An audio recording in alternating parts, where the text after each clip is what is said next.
Hello दोस्तों स्वागत है आप सभी का आपके अपने YouTube channel career coaching centre में। दोस्त मैं हूं मृत्युंजय यादव और आप सभी के सामने क्लास 12 की पोएम की फर्स्ट वीडियो लेकर आए हैं, जो first chapter sweetest love I do not गो है। यह एक लव पोएम है। इन्होंने इस पोएम को जॉन डन ने लिखा था। जॉन डन ने 1611 ईस्वी में इस कविता को लिखा था। इनका जन्म 1572 ईस्वी में हुआ था और मृत्यु 1631 ईस्वी में। इनके पत्नी का नाम अन्ना मोर था। ये अपने समय के मशहूर मेटाफिजिकल पोएट के नाम से जाने जाते थे, जो कि इंग्लैंड के रहने वाले थे। तो आइए इस कविता के समरी पे ध्यान डालते हैं। उसके बाद अगले वीडियो में हम लाइन बाय लाइन एक्सप्लेनेशन जानेंगे।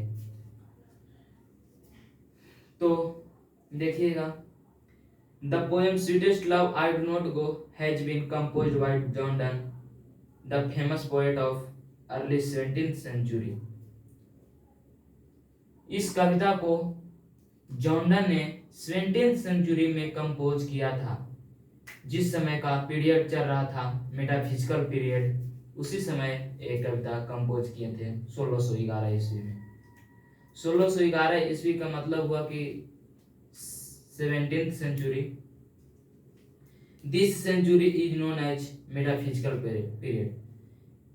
जिस सेंचुरी में इन्होंने कविता लिखा, उस समय के को मेटाफिजिकल पीरियड कहा जाता था।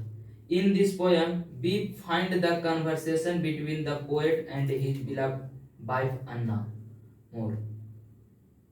इस कविता के माध्यम से दो व्यक्तियों के बीच बातचीत का संवाद किया गया है, जो कि एक प्रेमी जो कि जॉन डन है और उनके बिलव्ड, यानी बिलव्ड माने होता है प्रेमिका, यानी उनके प्रेमिका अन्ना मोर है, जो कि अपने में दोनों किस तरह से बातचीत करते हैं, उसी के आधार पर ये पूरा कविता बनाया गया है। दे लव ईच अदर मच। ये दोनों एक दूसरे से बहुत ही ज्यादा प्यार करते हैं। एक दूसरे के बिना कभी ये दोनों नहीं रह सकते हैं। The poet has go to Europe because of some particular work. John Donne कुछ खास काम से यूरोप जाना चाहते हैं, but his wife does not allow him to go to anywhere because she can't live without him. लेकिन उसकी पत्नी प्रेमिका अन्ना मोर उसे जाने नहीं देती है, क्योंकि वे एक दूसरे से सच्चा प्यार करते थे। एक दूसरे के बिना वो कभी नहीं रह सकते थे, इसलिए वो छोड़कर नहीं जाने देना चाहते थे।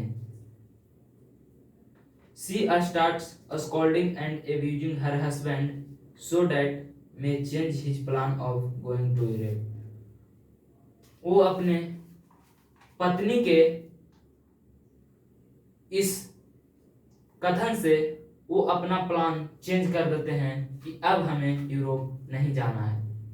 तब the poet makes his wife understand just as the sun loves his beloved earth. तब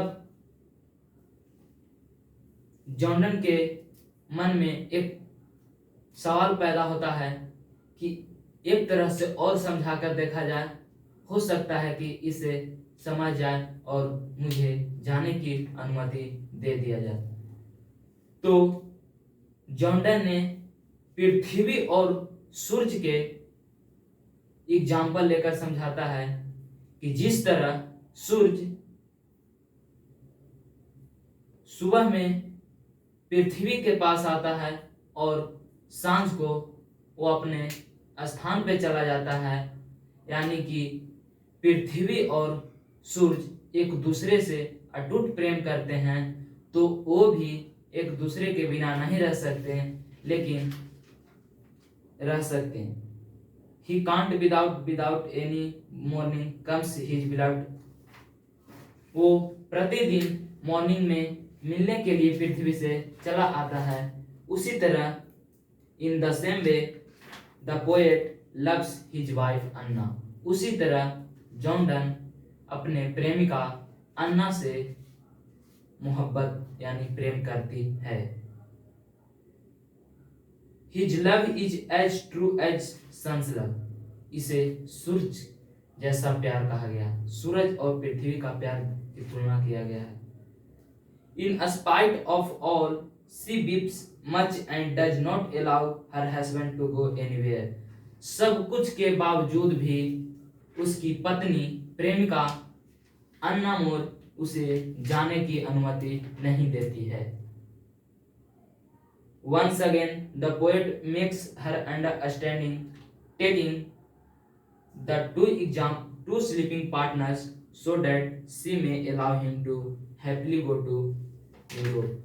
तब अन्ना मोर को जॉन्डन ने एक बिस्तर पर दो व्यक्ति को सोए हुए एग्जाम्पल लेकर समझाता है कि जिस तरह से एक बिस्तर पर दो व्यक्ति अपने डायरेक्शन को चेंज करके, यानी कि एक पूर्व का मुंह करके और एक पश्चिम का मुंह करके सोता है, तो एक दूसरे को नहीं देख पाता है।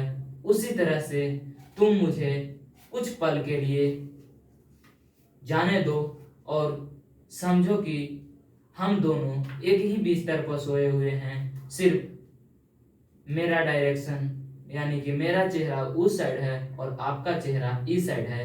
उसी तरह से एग्जाम्पल लेकर समझाते हैं, तो उसकी पत्नी प्रेमिका अन्ना मोर उसे जाने की अनुमति दे देती है।